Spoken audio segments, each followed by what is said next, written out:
விதைப்பு சமாதானம் உள்ளதா இருக்கும். திராட்சை செடி தன் கனியை தரும், பூமி தன் பலனை தரும், வானம் தன் பணியை தரும். 2025 நிறைய சாபமான காரியத்துக்குள்ள சிக்கி கொண்டது போல இருந்தீங்களா? உங்களை பார்த்து எல்லாம் அப்படி நினைச்சாங்களா? ஆண்டவர் சொல்றாரு, எவ்வளவு நீ சாபமா இருந்தது போல காணப்பட்டியோ அவ்வளவு ஆசீர்வாதமாய் உன்னை நான் இந்த வருஷத்தில் வைப்பேன். நீ விதைக்கிற ஒவ்வொன்றுக்கும், நீ விதைக்கிறதே முதல்ல சமாதானமா இருக்கும். நீ வைக்கிற செடி உனக்கு கனி தரும். நீ பண்ற உன்னுடைய பிசினஸ் உனக்கு பலனை கொடுக்கும், பூமி பலனை கொடுக்கும். அதாவது கொடுக்க வேண்டியதெல்லாம் கொடுக்கும். வானம் பணியை கொடுக்கும், பூமி பலனை கொடுக்கும். என்ன அர்த்தம்? நீ போகிற இடத்துல உனக்கென்று தேவன் யாரை வைத்திருக்கிறாரோ அவன் அதை தவறாமல் கொடுப்பான். உனக்கு பிசினஸ் ஆப்பர்ச்சுனிட்டி அவன் கொடுப்பான். உனக்கு கொடுக்க வேண்டிய உன்னுடைய சம்பளத்தை அவன் கொடுப்பான். உனக்கென்று என்ன தேவன் வைத்திருக்கிறாரோ நீ இன்டர்வியூக்கு போகும்போது அங்கே அந்த வேலையை அவர்கள் உனக்கு வாக்கு பண்ணுவார்கள். உனக்கு என்ன தேவன் வைத்திருக்கிறாரோ நீ போகும்போது அது கொடுக்கப்படும் போது தெரிஞ்சுக்கணும், இதுதான் கர்த்தர் எனக்கு வைத்த இடம். நீ அலைஞ்சு திரிய வேணும். நீ சாபமா இருந்தப்ப என்ன நடக்கும்? நீ போனா கூட ஒன்றும் நடக்காது. ஆனா நீ ஆசீர்வாதமா இருக்கும்போது உன்னை தேடி வாய்ப்புகள் வரும் என்று சொல்றாங்க. 2026, the year of opportunities. The opportunities will come after you. They will chase you in the mighty name of Jesus Christ. உண்மையை பேசு, உள்ளதுன்னு சொல்லு, இல்லைன்னா இல்லைன்னு சொல்லு. உன் வாசல்ல சத்தியத்துக்கும் சமாதானத்துக்கும் காரியங்கள் இருக்கட்டும். பிறனுக்கு விரோதமாக இருதயத்தில் கூட நீ தப்பு செய்ய நினைக்காத, பொய் சத்தியம் பண்ணாத. நான் உன் பக்கத்தில் இருக்கேன், உன் பட்சத்தில் இருக்கிறேன், உன்னை ஆசீர்வதிக்க சித்தமுள்ளவராக இருக்கிறேன். அதை புரிந்து நீ ஆசீர்வாதமாய் வாழ நான் உனக்காக மகா வைராக்கியமும் கட்டும் கோபத்தோடு உள்ள வைராக்கியத்தோடு கூட எழும்பி இருக்கிறேன் என்று கர்த்தர் சொல்லுகிறார். உன்னை சிதறடித்த கும்புகளை நான் சிதறடிப்பேன். உன்னுடைய பிரச்சனையை அட்வான்டேஜ் எடுத்துக்கொண்டவர்களுக்கு விரோதமாக என் கை எழும்பும். யாரெல்லாம் உன்னை அட்வான்டேஜ் எடுத்து உன்னை ஏமாற்றினார்களோ, நீ நல்லவன், நீ அமைதியானவன், நீ ஒன்றும் வார்த்தை பேச மாட்ட, இந்த மனுஷனை ஏமாற்றுவது எளிது என்று சொல்லி யாரெல்லாம் உன் வாழ்க்கையில் அட்வான்டேஜ் எடுத்துக்கொண்டார்களோ அதையெல்லாம் கர்த்தர் விசாரிப்பார். ஏனென்றால் அவர் கர்த்தர்.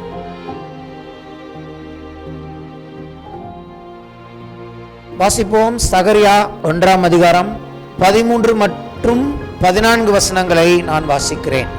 அப்பொழுது கர்த்தர் என்னோடு பேசின தூதனுக்கு நல்வார்த்தைகளையும் ஆறுதலான வார்த்தைகளையும் பிரதியுத்தரமாக சொன்னார். அப்பொழுது என்னோடு பேசின தூதன் என்னை நோக்கி, சேனைகளின் கர்த்தர் உரைக்கிறது என்னவென்றால், நான் எருசலேமுக்காகவும் சியோனுக்காகவும் மகா வைராக்கியம் கொண்டிருக்கிறேன். ஆமென். இங்கே தூதன் என்ன விதமான வார்த்தைகளை அங்கே சொல்லுகிறார் என்று சொன்னால், கர்த்தருடைய நல்ல வார்த்தைகளை சொல்லுகிறார். ஆமென். ஆறுதலான வார்த்தைகளை சொல்லுகிறார். ஆங்கிலத்தில் எப்படி வருகிறது? Kind and comforting words. நம்மை தேற்றுகிற வார்த்தைகளை தேவன் இந்த வருஷத்தில் நம்மோடு பேச விரும்புகிறார். அது மட்டுமல்ல, நல்ல வார்த்தைகளை பேச விரும்புகிறார். கிருபையுள்ள வார்த்தைகளை அவர் பேச விரும்புகிறார். ஆமென். ஆறுதலான வார்த்தைகளை அவர் பேச விரும்புகிறார். ஏன்னு கேட்டீங்கன்னா, இந்த வசனத்தின் பின்னணி என்ன? இதோடைய பின்னணி என்னன்னு கேட்டீங்கன்னா, எருசலேமுக்காகவும் சியோனுக்காகவும் தேவன் மகா வைராக்கியம் கொண்டிருக்கிறேன் என்று சொல்லுகிறார். ஆங்கிலத்தில் எப்படி வருகிறது? My heart burns with passion. I care deeply for Jerusalem and Zion. I feel very possessive of them. இது என்ன விதமான ஒரு வைராக்கியம் அப்படிங்கிறதான் பார்க்க போறோம். இந்த இடத்தில் தேவன் என்ன விதமான வைராக்கியத்தை பற்றி தன் ஜனங்களோடு பேசுகிறாரோ அதே வைராக்கியத்தை கர்த்தருடைய பிள்ளைகளாகிய உங்களோடும் என்னோடும் தேவன் எப்போதும் கொண்டிருக்கிறவராக இருக்கிறார். அந்த வைராக்கியத்தை நிமித்தம் ஆண்டவர் சொல்லுகிறார், நான் உனக்கு நல்ல வார்த்தைகளையும் ஆறுதலான வார்த்தைகளையும் சொல்ல விரும்புகிறேன். என்ன விதமான சூழ்நிலையில் சகரியா தீர்க்க தரிசனம் இதை சொல்லுகிறான்னு கேட்டிங்கன்னா, இவர்கள் கர்த்தருக்கு விரோதமாய் பாவம் செய்த பிறகு ஆண்டவர் என்ன பண்ணுகிறார்? இவர்களை பாபிலோனுக்கு 70 வருஷம் சிறையிருப்புக்கு அனுப்பிடுறாரு. அப்படி போகிறதுக்கு முன்னாடி என்ன நடந்தது? நெபுகாத்நேச்சார் என்னும் ராஜா வந்து எருசலேம் தேவாலயத்தை மொத்தமாக இடித்துட்டான், தீக்கிரையாக்கி விட்டான். எருசலேம் நகரம் முழுவதும் அந்த மதில்கள் எல்லாமே இடிக்கப்பட்டு போய்விட்டது. அது மட்டுமல்ல, தேசத்தில் இருந்த நல்ல வாலிபர்கள், நல்ல முக்கியமான பிள்ளைகள் எல்லாம் சிறையில் எடுத்துகிட்டு போயிட்டாங்க. அந்த சிறையிருப்பிலேருந்து இப்போ திரும்பி வருகிற ஒரு காலம், அந்த சிறையிருப்பிலேருந்து திரும்பி வந்து மறுபடியும் தேவனுக்கு ஆலயத்தை கட்டுகிற ஒரு காலம். அந்த காலகட்டத்தில் ஆண்டவர் பேசுகிறார். நல்ல வார்த்தைகளையும் ஆறுதலான வார்த்தைகளையும் தேவதூதனிடத்தில் கர்த்தர் பேசி அதை இங்கே சகரியாவுக்கு சொல்லுகிறார். அப்போ என்ன சொல்கிறார்? என்ன அந்த நல்ல வார்த்தை? நான் எருசலேமுக்காகவும் சீயோனுக்காகவும் மகா வைராக்கியம் கொண்டிருக்கிறேன். இப்படி மகா வைராக்கியம் கொண்டிருக்கிற இந்த தேவன் யாருக்கு மகா வைராக்கியம் கொண்டிருக்கிறார்? கீழ்ப்படிந்தவர்களுக்கா, இல்லை ரொம்ப பர்ஃபெக்டாக நடந்தவர்களுக்கா? அப்படி கிடையாது. கீழ்ப்படியாமல் போய் பாவத்தின் நிமித்தம் அடிமைத்தனமாக 70 வருஷம் பாபிலோனுக்கு போனவர்களை பார்த்து சொல்லுகிறார், நான் அவர்களுக்காக மகா வைராக்கியம் கொண்டிருக்கிறேன். இது எதை காண்பிக்குதுன்னு கேட்டிங்கன்னா, கர்த்தருடைய தெரிந்து கொள்ளுதல். இவர்கள் the people of, they are chosen people. தான் தெரிந்து கொண்டவர்கள். ஒரு முறை கர்த்தர் ஒரு மக்களை தெரிந்து கொண்டால், ஒரு முறை ஆண்டவர் உங்களை என்னை தெரிந்து கொண்டு விட்டால், உண்மையாக தேவன் நம்மை தெரிந்து கொண்டு விட்டால், அதுக்கப்புறம் அவர் மாறுவதே கிடையாது. ஆமேன்.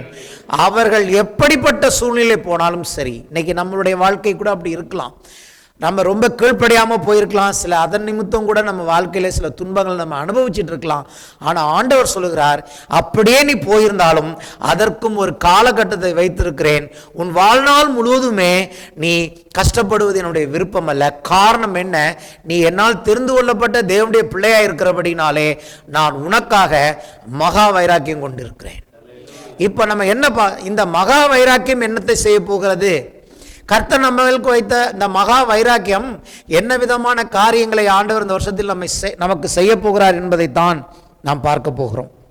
இது கர்த்தர் வைராக்கியம் கொள்வது நம்ம, அதாவது நம்மளுடைய கீழ்ப்படிதல், நம்மளுடைய கீழ்ப்படியாமையை பொறுத்து உண்டாகிற வைராக்கியம் அல்ல. அவருடைய நித்திய அன்பு, எவர்லாஸ்டிங் லவ். தேவ அன்பை இதில் தான் நீங்கள் இன்னைக்கு புரிஞ்சுக்க போறீங்க. நிறைய நம்ம தேவ அன்பை பற்றி பார்த்தோம். ஆனால் இந்த மகா வைராக்கியம் கொள்கிற அன்பு எப்படிப்பட்ட அன்பு? ஒரு முறை ஒருவனை தெரிந்து கொண்டால் அவனுக்காக தேவன் இவ்வளவு மகா வைராக்கியம் கொள்கிறவராக இருக்கிறார்னா அது எந்த அளவுக்கு மகா வைராக்கியம் கொள்கிற தேவனாக இருக்கிறார் என்பதை நம்ம இன்றைக்கு இந்த வசனங்கள் மூலமாய் பார்க்க போகிறோம். இது நாம் அவரை எவ்வளவு நேசிக்கிறோம் என்கிற அளவினால் உண்டாகிற வைராக்கியம் அல்ல, அவர் உங்களை என்னை எவ்வளவு நேசிக்கிறார் என்கிற அந்த அளவுகோலின்படி உண்டாகிற வைராக்கியம் இது. ஆகவேதான் இதை கிருபையின் வைராக்கியம் என்று சொல்லலாம். கர்த்தர் உங்கள் மேலும் என் மேல் வைத்த கிருபையினால் உண்டாகியிருக்கிற வைராக்கியம் இது. இதுக்கு நீங்களும் நானும் பாத்திரவான்கள் அல்ல. அவர் உங்கள் மேலும் என் மேலும் எவ்வளவு கிருபையாக இருக்கிறார் என்பதற்கான ஒரு காரியத்தை இன்றைக்கு நம்ம பார்க்க போகிறோம். சரி, அங்கே என்ன விதமான வார்த்தைகளை சொல்லுகிறார்? நல் வார்த்தைகளையும் ஆறுதலான வார்த்தைகளையும் கர்த்தர் பிரதியுத்தரமாக சொன்னாராம். இதை இன்னைக்கு தான் சொன்னார்னு பார்க்குறீங்களா? சகரியா தீர்க்க தரிசன புஸ்தகத்தில் தான் இந்த நல்ல வார்த்தையை சொன்னார்னு கேட்டிங்கன்னா இங்கே சொல்லலை. ஏற்கனவே கர்த்தர் எரேமியா தீர்க்கதரிசிகிட்ட சொன்ன வார்த்தையை எடுத்து இந்த இடத்துல சொல்லுகிறார். அப்போ அங்கே நான் கொஞ்சம் பார்க்க விரும்புகிறேன். ஏற்கனவே கர்த்தர் எங்கே சொல்லியிருக்கிறார் அப்படின்னு கேட்டிங்கன்னா, எரேமியா தீர்க்க தரிசன புஸ்தகம் 29ஆம் அதிகாரத்தில் இருக்கிறது. 10ஆம் வசனம் முதல் கர்த்தர் என்ன சொல்றார் பாருங்க. பாபிலோனிலே 70 வருஷம் நிறைவேறின பின்பு நான் உங்களை சந்தித்து உங்களை இவ்விடத்துக்கு திரும்பி வர பண்ணும்படிக்கு உங்கள் மேல் என் நல்வார்த்தையை நிறைவேற பண்ணுவேன் என்று கர்த்தர் சொல்லுகிறார். ஆமென். அப்போ எப்போ ஆண்டவர் நல்ல வார்த்தையை சொல்லணும்னு நினைச்சார்னா, பாபிலோன்லேருந்து வந்த பிறகல்ல, பாபிலோனுக்கு அனுப்பும் முன்பதாகவே, கர்த்தர் அவர்களுக்கு ஒரு சில காரியத்தை நிர்ணயிக்கும் முன்னதாகவே, கர்த்தர் அவர்கள் செய்த தவறுக்கு ஒரு சில காலங்கள் அவர்கள் தனிமைப்படுத்தப்பட வேண்டும் என்று ஆண்டவர் அவர்களை அனுப்புவதற்கு முன்னதாகவே தீமையான எண்ணத்தை வைத்தவர் பாபிலோனுக்கு அனுப்பவில்லை. அவர்களை திரும்பி கொண்டு வந்து அவர்களை மறுபடியும் குடியேற்றுவேன் என்ற நல்ல வார்த்தையோடு அவர்களை அனுப்பினார். இன்னைக்கு இந்த 2025 ஆண்டவர் சில காரியங்களை நம்ம வாழ்க்கையில் அனுமதித்து இருக்கலாம். அது எல்லாமே நமக்கு நல்லா தான் நடந்திருக்குன்னு தெரியாது. சில மோசமான சம்பவங்களை நீங்கள் நானும் 2025 எதிர்பார்க்காத பல ஆச்சரியமான அதிர்ச்சியான சம்பவங்களை நீங்கள் நானும் சந்தித்திருக்கலாம். ஆனாலும் அது சம்பவிப்பதற்கு முன்னதாகவே கர்த்தர் உங்களை என்னை குறித்து சில நல்ல வார்த்தைகளை வைத்திருக்கிறார். அந்த நல்ல வார்த்தைகள் தான் இன்னைக்கு இரவு பேச போகிறார்.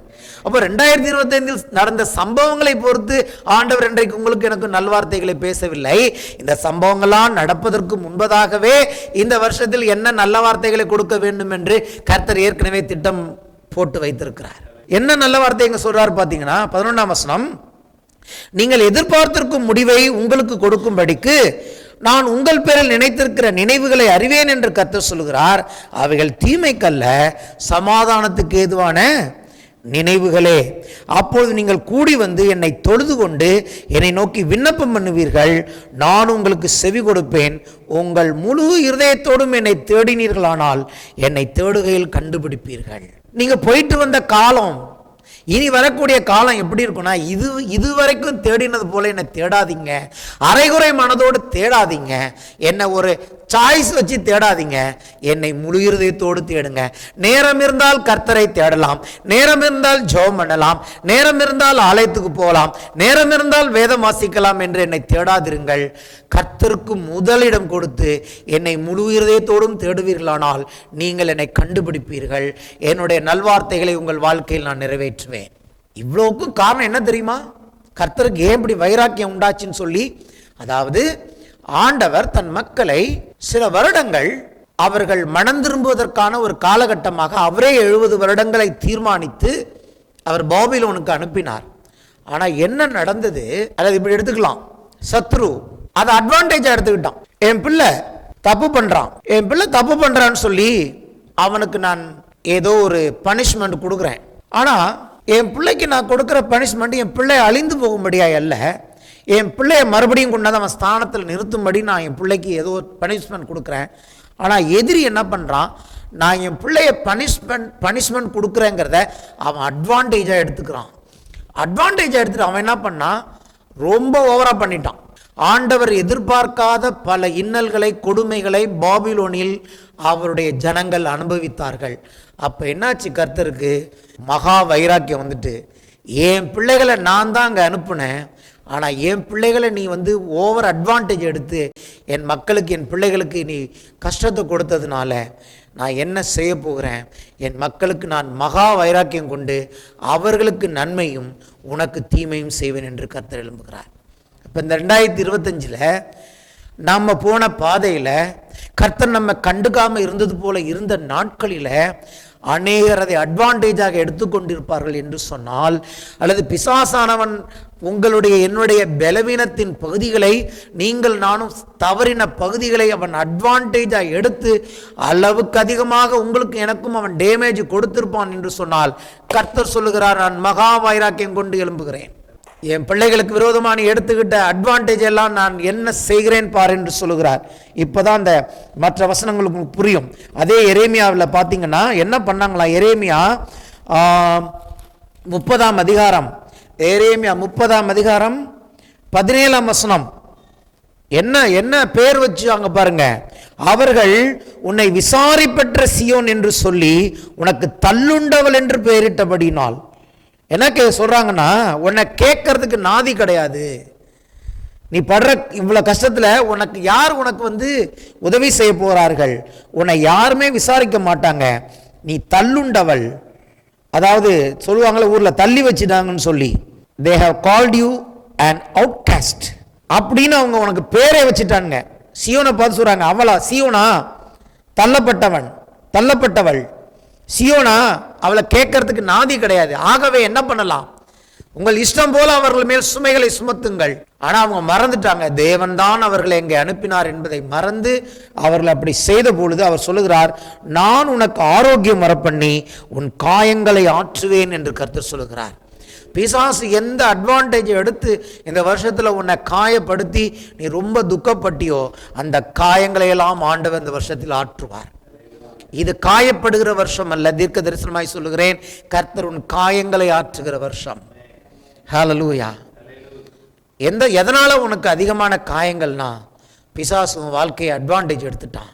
நீ போற பாதை சரியில்லை, அவன் பார்க்குறான், வெரி குட், இதைத்தான் நான் எதிர்பார்த்தேன், வா வா வா, கர்த்தரை விட்டு நீ இடதுபுறம் வரியா வலதுபுறம் வரியா, கர்த்தரே உனக்கு, கர்த்தர் இப்போ ஒன்றும் செய்ய முடியாது, கர்த்தர் உன் பக்கத்தில் வர முடியாது, ஏன்னா கர்த்தர் உன் பக்கத்தில் வர முடியாத அளவுக்கு நீ மோசமான காரியங்களுக்கு போயிட்டியா அப்படின்னு சொல்லி அவன் அட்வான்டேஜ் எடுத்து, இன்னும் நீ எழுந்திருக்க கூடாத படிக்கு, இன்னும் கண்ணை விழிச்சு பார்க்காத படிக்கு, இனிமேல் நான் கர்த்தர்கிட்ட போகிறதுக்கு எனக்கு ஏதாவது இருக்கா, நான் ரொம்ப மோசமாக போயிட்டேனே அப்படிங்கிற இடத்துக்கு உன்னை சத்துரு கொண்டு வந்திருப்பான் என்று சொன்னால், கர்த்தர் சொல்கிறார், நான் உன் காயங்களை ஆற பண்ணுவேன், உனக்காக நான் மகா வைராக்கியம் கொண்டிருக்கிறேன், நான் மறுபடியும் உன் ஸ்தானத்தில் உன்னை கொண்டு வருவேன் என்று ஆண்டவர் சொல்கிறார்.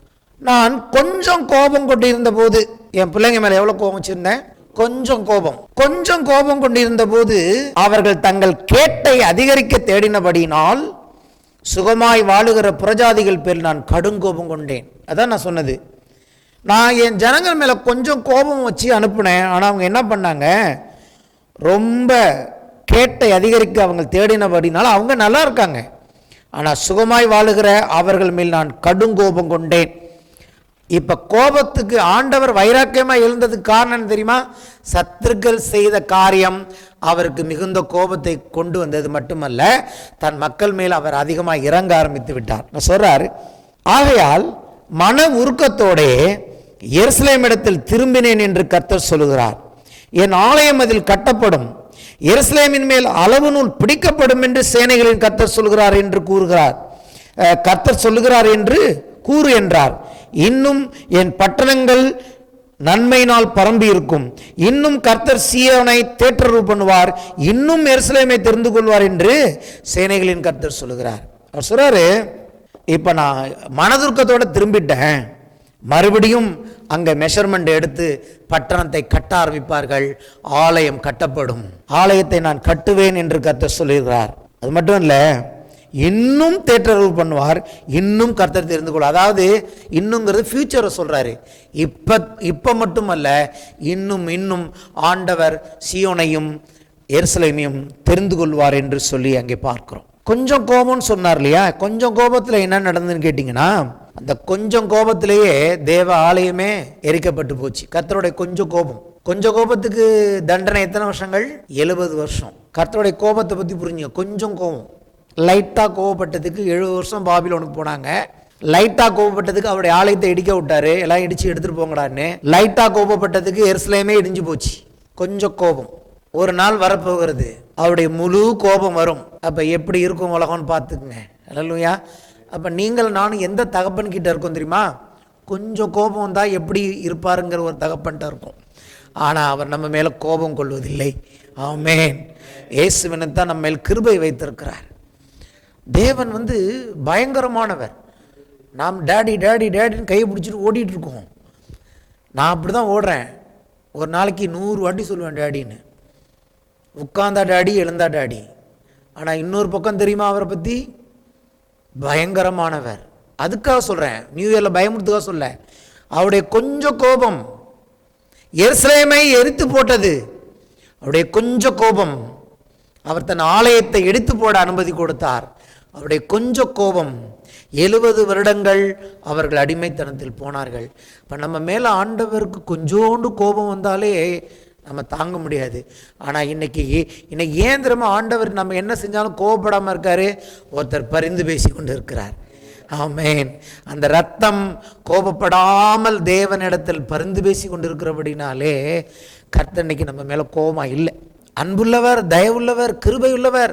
ஆனால் அவருடைய கோபம் மகா பெரியதாக இருக்கிறத இந்த இடத்துல பார்க்குறோம். அதனால என்ன பண்ணுறாரு பார்க்குறாரு, இப்போ என் பிள்ளைங்களே நீ அப்படி பண்ணுனேன், உன்னை நான் என்ன பண்ண மாட்டேன், சும்மா விட மாட்டேன். அதே சமயத்தில் இதுவரைக்கும் என் பிள்ளைகளுக்கு செய்தது போல இன்னும் அதிகமான நன்மையை நான் செய்ய போகிறேன். எப்படி இது கர்த்தர் செய்கிறார் பாருங்க. எப்படி செய்ய முடியுது?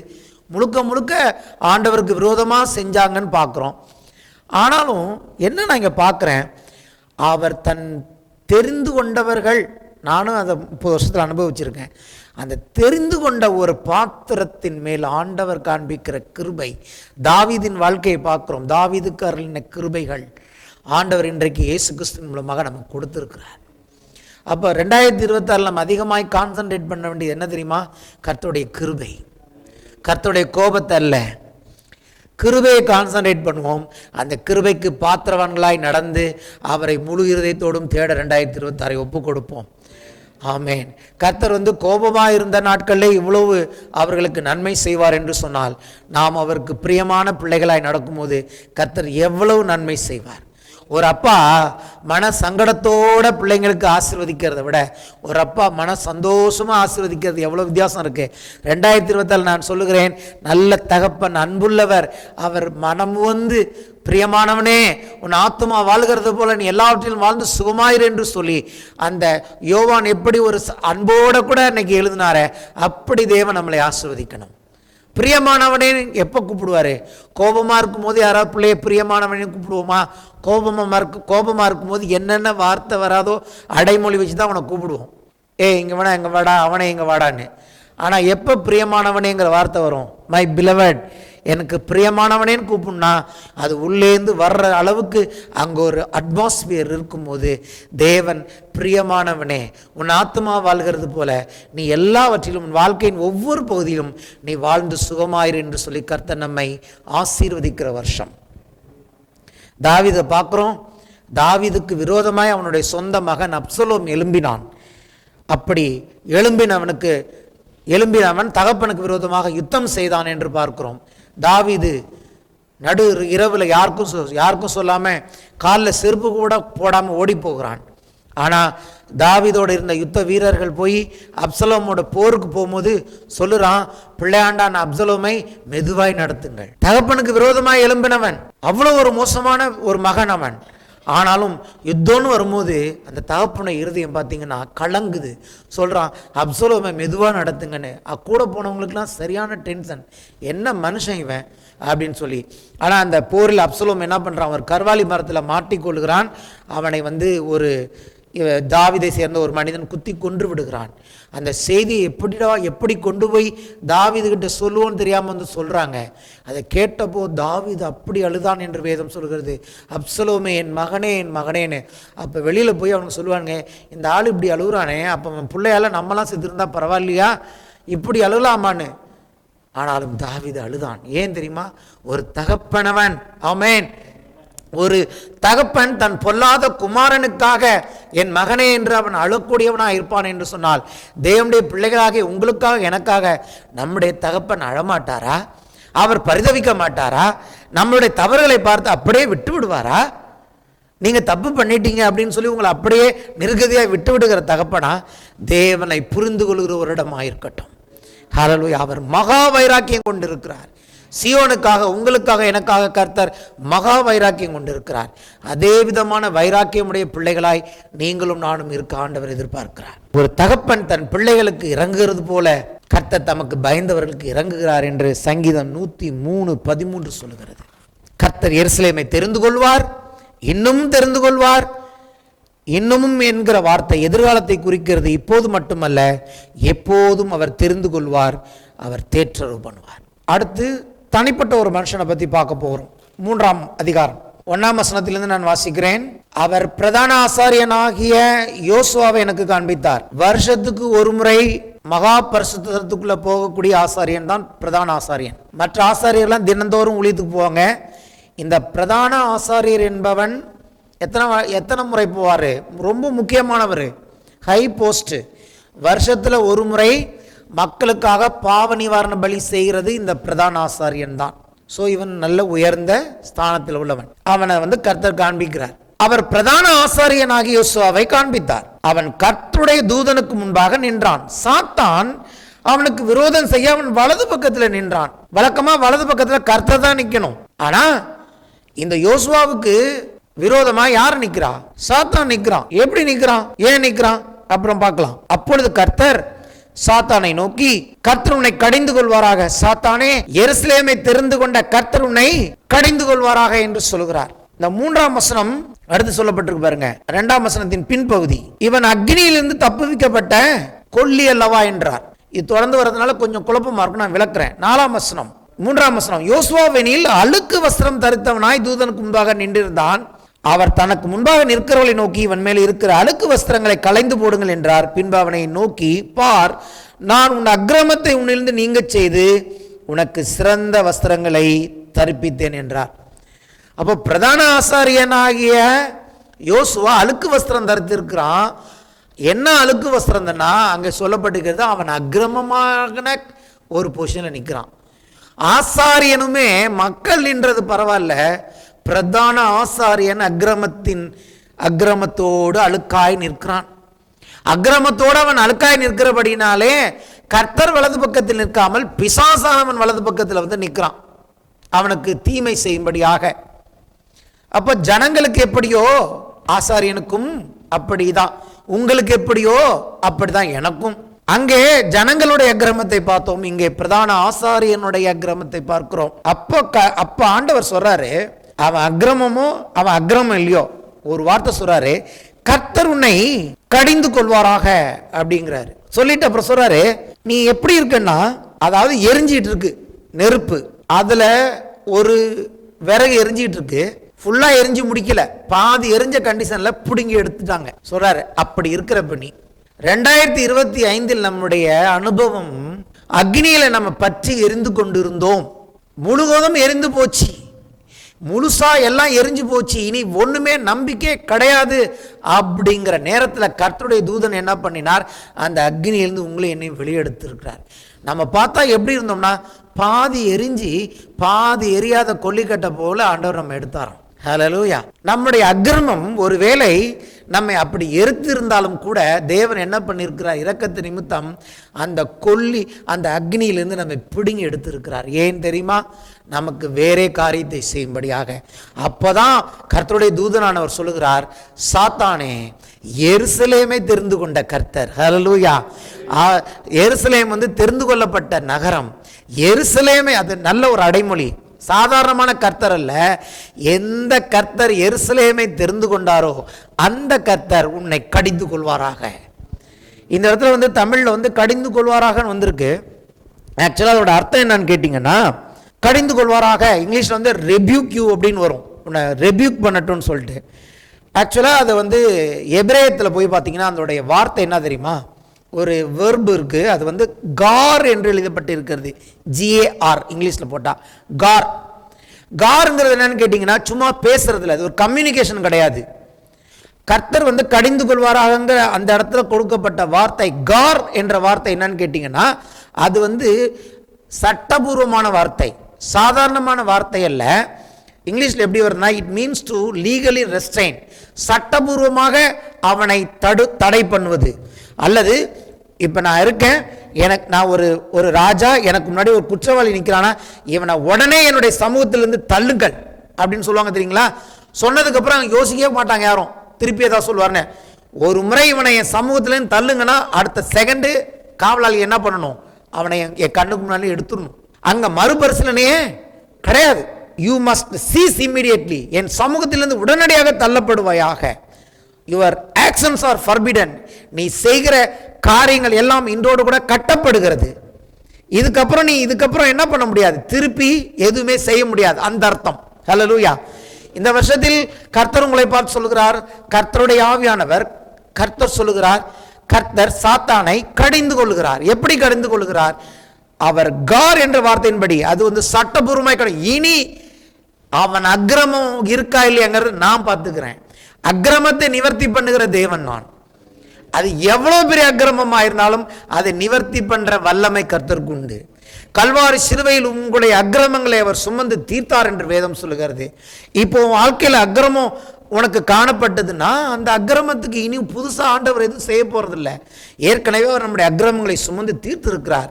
ஞானம் இல்லாமல், புத்தி இல்லாமல், அறிவு இல்லாமல் நாம் அக்கிரமங்களில் போய் மாட்டிக்கொள்ளும் போது பிசாசு அதை என்ன பண்ணுகிறான், அட்வான்டேஜ் எடுத்து எல்லா பக்கத்திலிருந்து தீ கொளுத்தி நம்மை முற்றிலுமாக எரித்து விட அவன் முயற்சி செய்யும் பொழுது கர்த்தர் என்ன பார்க்காம அந்த அக்னியிலிருந்து உங்களை என்னையும் இன்றைக்கு பிடுங்கி எடுத்திருக்கிறார். பிடுங்கி எடுத்தது மட்டுமல்ல, அவனை பார்த்து சொல்லுகிறார், யுவர் ஆக்ஷன்ஸ் ஆர் ஃபர்பிடன். இனி என் பிள்ளைகளுடைய வாழ்க்கையில் உனக்கு எதுவுமே வேலை கிடையாது. உடனடியாக என் பிள்ளைகளுடைய சமூகத்தை விட்டு 2026 உன்னை நான் அப்புறப்படுத்துகிறேன் என்று ஆவியானவர் இன்றைக்கு வாக்கு கொடுக்கிறார். அப்ப நீங்க எப்படி கடிந்து கொள்ள போறீங்க? எங்கேயாவது பார்த்தீங்கன்னா உன்னை கடிந்து கொள்கிறேன் போ இயேசு நாமத்தில், அப்படி கிடையாது. இந்த காருங்கிற வார்த்தை யூஸ் பண்ணுங்க. சொல்லணும், உனக்கு என் கண்ணுக்கு முன்னாடி நிற்காத அப்படி சொல்லணும். உன்னை நான் பார்க்கவே கூடாது. நான் ஒரு சிலரை சொல்லுவேன், இதுக்கப்புறம் நான் என் வாழ்க்கையில் உன்னை நான் பார்க்கவே கூடாதுன்னு சொல்லுவேன். அப்படின்னா என்ன அர்த்தம்னா, இனிமேல் நான் அவனை பார்க்க மாட்டேங்கிற அளவுக்கு ஒரு தீர்மானம் எடுப்பேன்.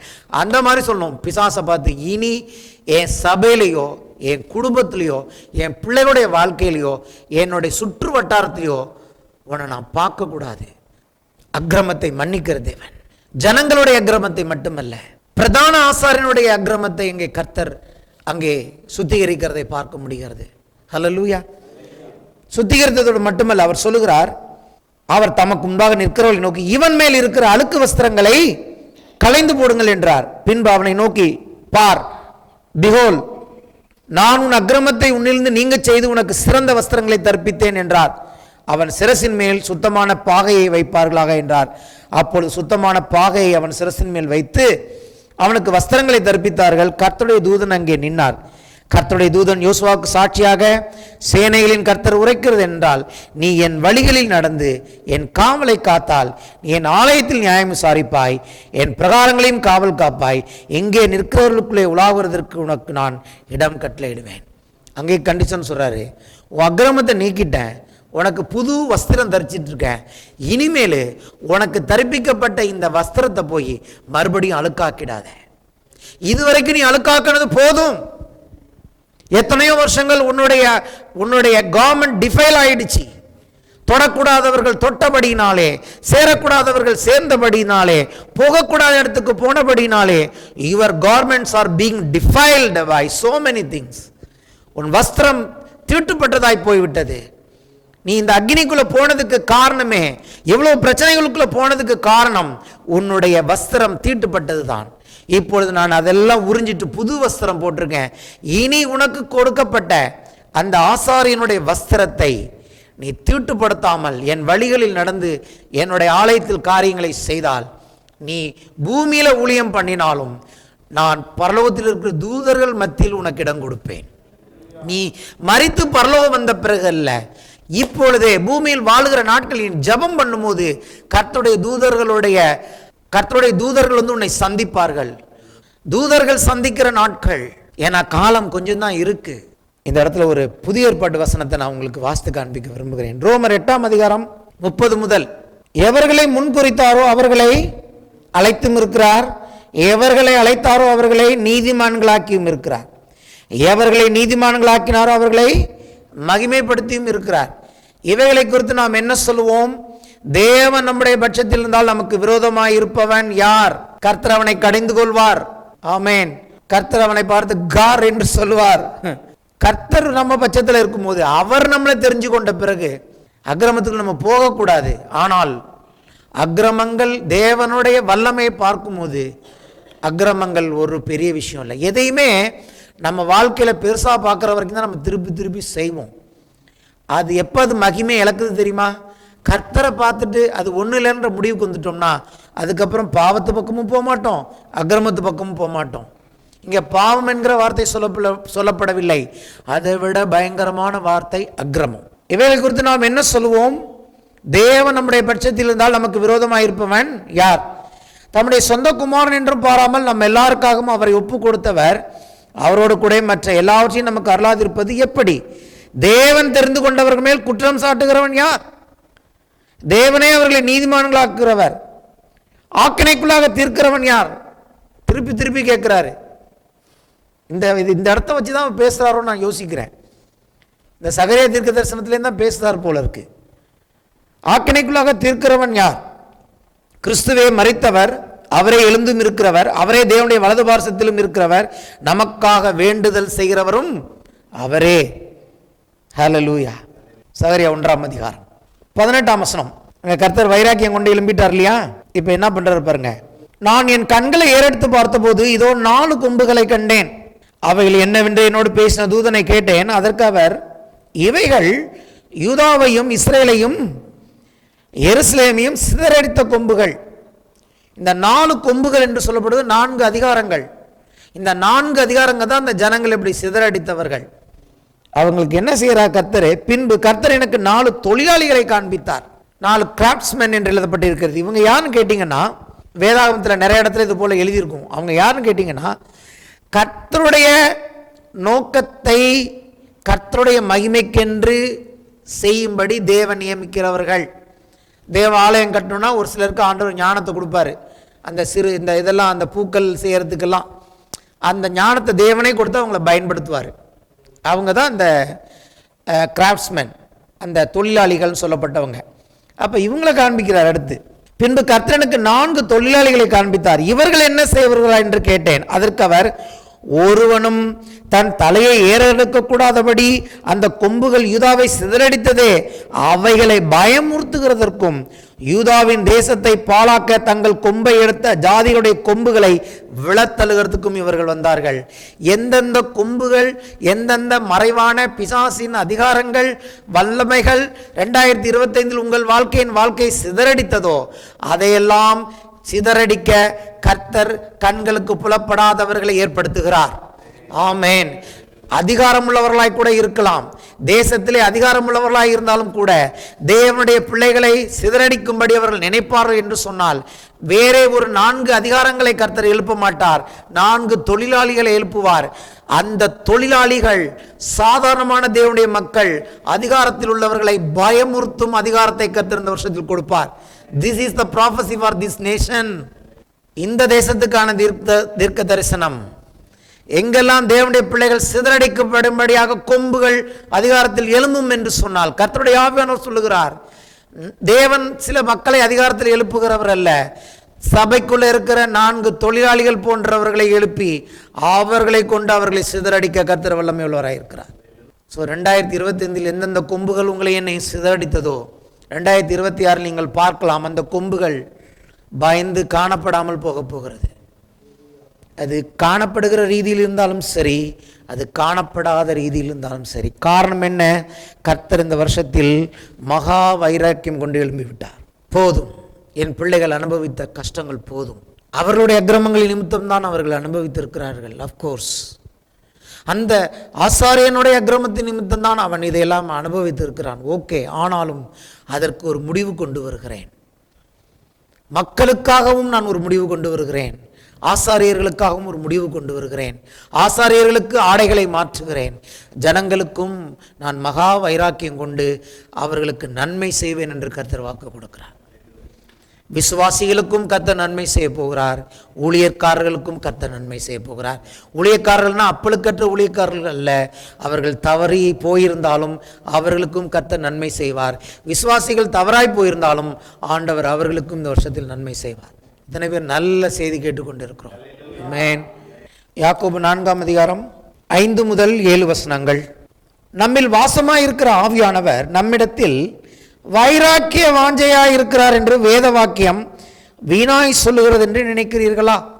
எந்த தேவன் பழைய ஏற்பாட்டில் வைராக்கியமா இருந்தாரோ அதே தேவன் இன்னைக்கு சபையில ஆவியானவர் உங்களுக்காக எனக்காக வைராக்கிய வாஞ்சையுடையவராக இருக்கிறார். அவர் அதிகமான கிருபை அளிக்கிறாரே, ஆதலால் தேவன் பெருமையுள்ளவர்களுக்கு எதிர்த்து நிற்கிறார், தாழ்மையுள்ளவர்களுக்கோ கிருபை அளிக்கிறார் என்று சொல்லியிருக்கிறது. ஆகையால் தேவனுக்கு கீழ்ப்படிந்திருங்கள், அந்த பொல்லாத பிசாசுக்கு எதிர்த்து நில்லுங்கள், அப்பொழுது அவன் உங்களை விட்டு ஓடி போவான். என்ன சொல்லியிருக்கேன்? என் கண்ணு முள்ள நிற்காத ஓடிரு, என் கண்ணு முள்ள நிற்காத ஓடிரு, என் கண்ணு முன்னால நிற்காத ஓடிரு. எப்போ இந்த பகுதியை புரிஞ்சு கொள்ளுமோ தேவன் எனக்காக மகா வைராக்கியம் கொண்டு இருக்கிறார். எப்படி தெரியுமா? அது ஆங்கில வேதாகமத்தில் ரொம்ப அழகாக வந்திருக்கு. அதை வைராக்கியங்கிற வார்த்தைக்கு எப்படியெல்லாம் சொல்லப்பட்டிருக்குன்னு கேட்டிங்கன்னா, ஒன்று, ஒரு பொறாமையுள்ள காதலனாக அந்த இடத்தை சொல்லுகிறார், ஜெலஸ் லவ்வர். தேவனுடைய வைராக்கியங்கிற அந்த இடத்துல ஆங்கில மொழிபெயர்ப்பு என்ன சொல்லுது? எ ஜெலஸ் லவ்வர். ஒரு காதலனுக்கு எப்படி எனக்கு மட்டும்தான் அந்த பொண்ணு சொந்தம், அல்ல ஒரு காதலிக்கு எப்படி எனக்கு மட்டும்தான் அவன் சொந்தம்னு ஒரு பொசசிவ்னஸ் இருக்குமோ அந்த விதமான வைராக்கியம் உள்ளவர் நம்முடைய தேவன். அது பழைய ஏற்பாடானாலும் சரி, புதிய ஏற்பாடானாலும் சரி, கர்த்தர் நான் மாறாதவர். எருசலேமுக்கானாலும் சரி, இன்றைக்கு இருக்கிற புதிய ஏற்பாட்டு சபைக்கானாலும் சரி, கர்த்தர் ஜெலஸ் லவராக இருக்கிறார். அதுவும் எப்படி அவர் நம்மளை வைராக்கிய வஞ்ச உள்ளவராக இருக்காரான்னு கேட்டிங்கன்னா, நம்மகிட்டேருந்து இன்னும் அதிகமாக எதிர்பார்க்குறாராம். நம்மகிட்டேருந்து நான் இன்னும் அவனோட பழகணும், இன்னும் அவங்ககிட்டேருந்து சில காரியங்கள் எனக்கு வேணும் அப்படின்னு நம்மகிட்ட எதிர்பார்க்குறாராம். நல்லா புரிஞ்சுங்க, கண்ணை துறந்து. அது மட்டுமல்ல, விடாம தொடர்ந்து ஒரு தணிஞ்சு போறதே இல்லை. எப்படி நெருப்பு தணிஞ்சு போகாம சில எரிஞ்சிட்டு இருக்கும் பாருங்க, அது போல மாறாம விட்டுறாம, சரி இனிமேல் இவன் சரிப்பட்டு வருவான் அப்படின்னு விட்டுற மாட்டாரு. ஹல்லேலூயா. என் பையன் கொஞ்சம் அப்படிதான், சரி நானும் பார்த்துட்டேன், நான் பார்க்குறேன், நான்லாம் ஒரு சிலருக்காக ட்ரை பண்ணுவேன், அவங்கள ரட்சிப்புக்குள்ளே கொண்டு வரதுக்கு ஒரு வருஷம் கொஞ்ச நாள் பார்ப்பேன், ஜெபம் பண்ணுவேன், தொடர்பு கொள்ளுவேன். அப்புறம் தொடர்புகள் துண்டிச்சிருவாங்க அவங்க. அப்புறம் என்ன பண்ணுவேன், அப்புறம் ஸ்லோவாக கொஞ்சம் கொஞ்சமாக ஜபத்தை நிறுத்திடுவேன். அப்புறம் பார்த்தீங்கன்னா அவங்கள நான் மறந்தே போயிடுவேன். எனக்கு அந்த வைராக்கியம் இல்லைன்னு அர்த்தம். நான் அதுலேருந்து கற்றுக்கிட்டேன், உனக்கு வைராக்கியம் இல்லை, ஜெபம் பண்ணுற அப்புறம் தொடர்பை துண்டிச்சிடுறேன். இந்த இடத்துல பரிசுத்த ஆவியானவர் என்ன பண்ணுறாரு, உங்களையும் என்னையும் எப்படி பின்தொடர்றாருன்னா, நம்ம மாற வரைக்கும் விட மாட்டார். ஹல்லேலூயா. விடாம ரொம்ப நம்மளை என்ன பண்ணிகிட்டே இருக்கிறார் அவர். நம்ம எப்போ அவருக்கு விரோதமாக போயிட்டு இருக்க அந்த உலகத்தின் காரியத்திலேருந்து நம்ம திரும்புகிற வரைக்கும் அவர் விடமாட்டார். அது பேர் தாங்க வைராக்கியம். என்ன ஆனாலும் சரி, உன்னை நான் கைப்பிடிக்காமல் விடமாட்டேன். அதெல்லாம் ஓசியா தீர்க்கதரிசனத்தில் இருக்கு. நீ வேற ஆள் பின்னாடி போன வேசியாக இருந்தாலும் சரி, உன்னை நான் திருப்பி கொண்டு வருவேங்கிறாரு இஸ்ரேலை பார்த்து. ஹல்லேலூயா.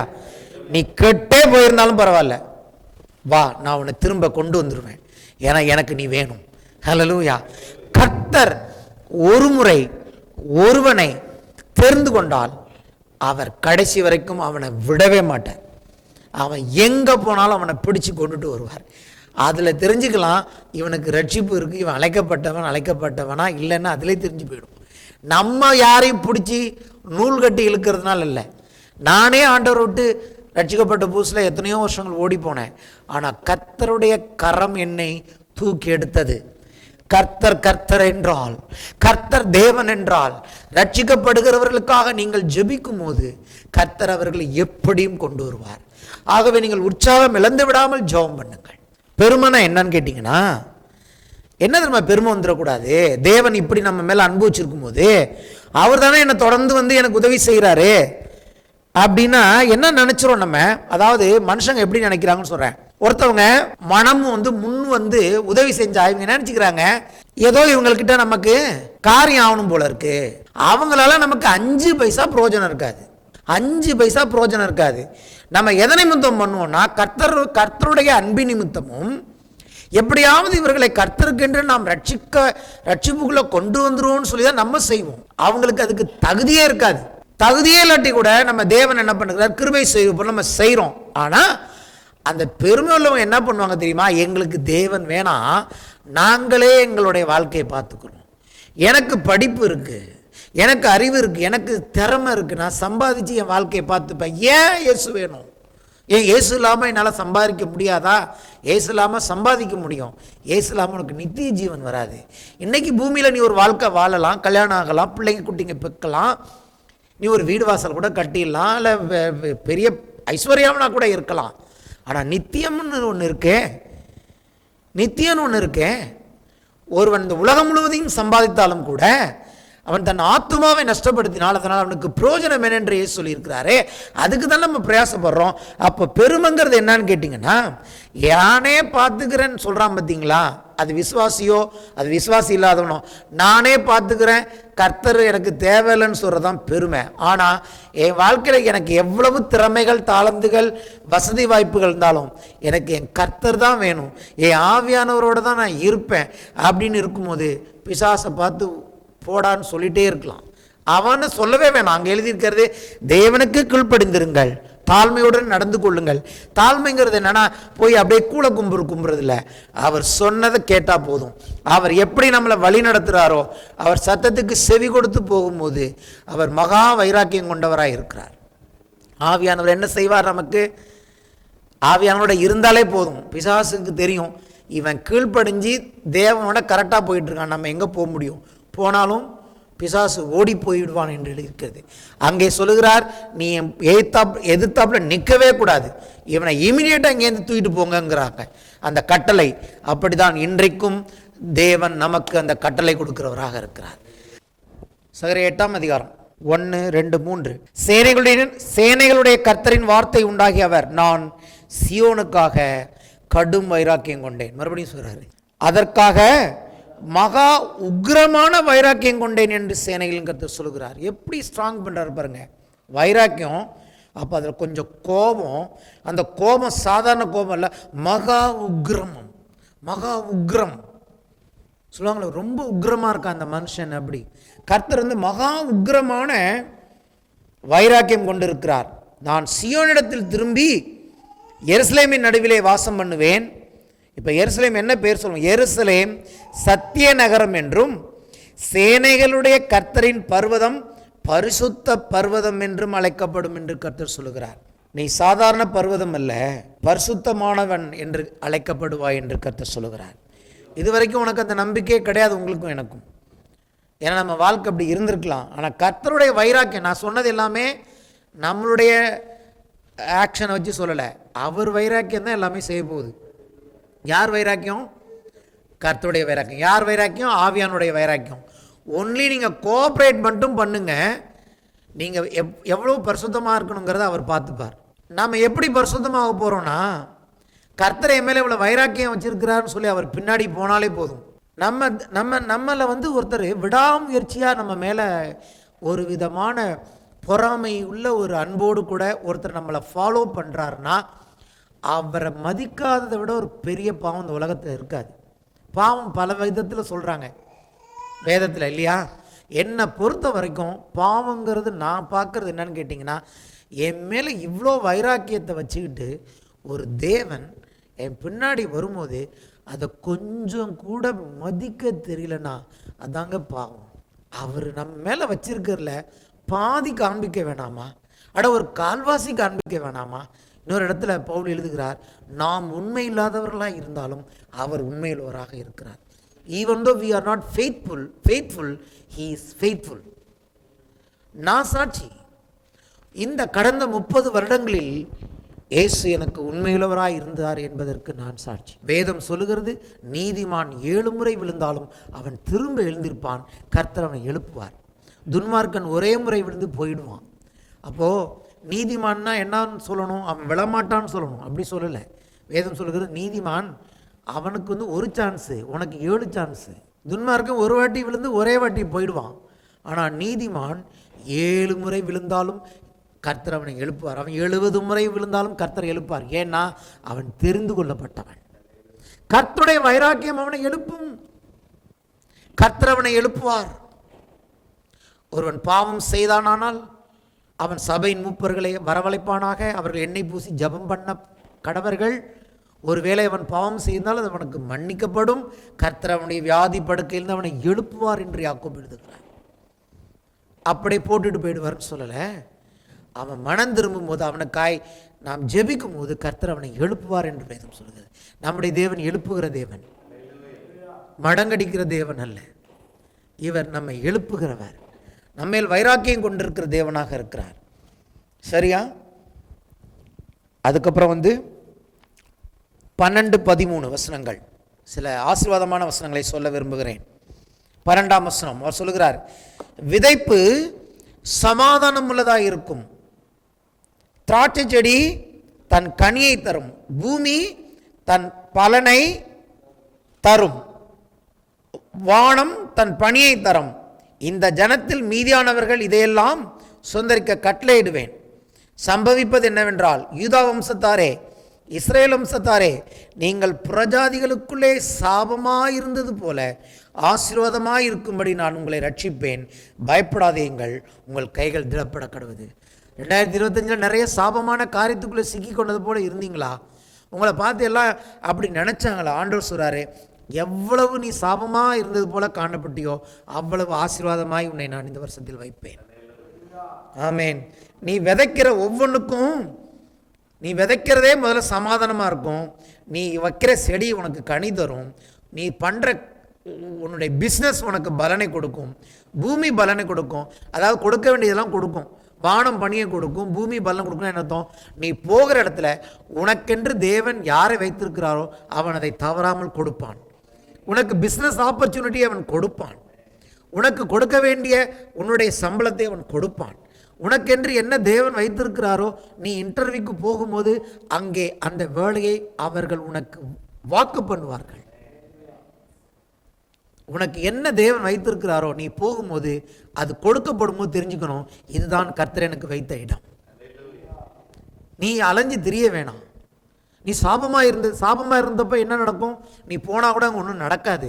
ஆனால் நீ ஆசீர்வாதமாக இருக்கும்போது உன்னை தேடி வாய்ப்புகள் வரும் என்று ஆண்டவர் சொல்லுகிறார். 2026, the year of opportunities. The opportunities will come after you. They will chase you in the mighty name of Jesus Christ. பயப்படாதீங்கள், உங்கள் கைகள் திடப்பட கடவது. சேனையின் கர்த்தர் சொல்லுகிறது என்னவென்றால், உங்கள் பிதாக்கள் எனக்கு கோபம் மூட்டின போது நான் உங்களை தண்டிக்க நினைத்து மனமாறாமல் இருந்தது போல இந்நாட்களில் எருசலேமுக்கும் யூதாவுக்கும் நன்மை செய்யும்படி திரும்ப நினைத்தேன். பயப்படாதேயுங்கள். நீங்கள் செய்ய வேண்டிய காரியங்கள் என்னவென்றால், அவனவன் பிறனோடைய உண்மையை பேசுங்கள். உங்கள் வாசல்களில் சத்தியத்துக்கும் சமாதானத்துக்கும் ஏற்க நியாயம் தீருங்கள். ஒருவனும் பிறனுக்கு விரோதமாய் தன் இருதயத்திலே தீங்கு நினையாமலும் பொய்யானையிடாமலும் பொய்யானையின் மேல் பிரியமாயிராமலும் இருங்கள். இவையெல்லாம் நான் வெறுக்கிற காரியங்கள் என்று கர்த்தர் சொல்லுகிறார். பொய் பேசாத. திருப்பி ஆண்டவருடைய வார்த்தை வருகிறது. உண்மையை பேசு. உள்ளதை உள்ளதுன்னு சொல்லு, இல்லைன்னா இல்லைன்னு சொல்லு. உன் வாசலில் சத்தியத்துக்கும் சமாதானத்துக்கும் காரியங்கள் இருக்கட்டும். பிறனுக்கு விரோதமாக இருதயத்தில் கூட நீ தப்பு செய்ய நினைக்காத. பொய் சத்தியம் பண்ணாத. இதெல்லாம் நான் வெறுக்கிற காரியங்கள். நான் உன் பக்கத்தில் இருக்கேன், உன் பட்சத்தில் இருக்கிறேன், உன்னை ஆசீர்வதிக்க சித்தமுள்ளவராக இருக்கிறேன். அதை புரிந்து நீ ஆசீர்வாதமாய் வாழ நான் உனக்காக மகா வைராக்கியமும் கடும் கோபத்தோடு உள்ள வைராக்கியத்தோடு கூட எழும்பி இருக்கிறேன் என்று கர்த்தர் சொல்கிறார். உன்னை சிதறடித்த கும்புகளை நான் சிதறடிப்பேன்.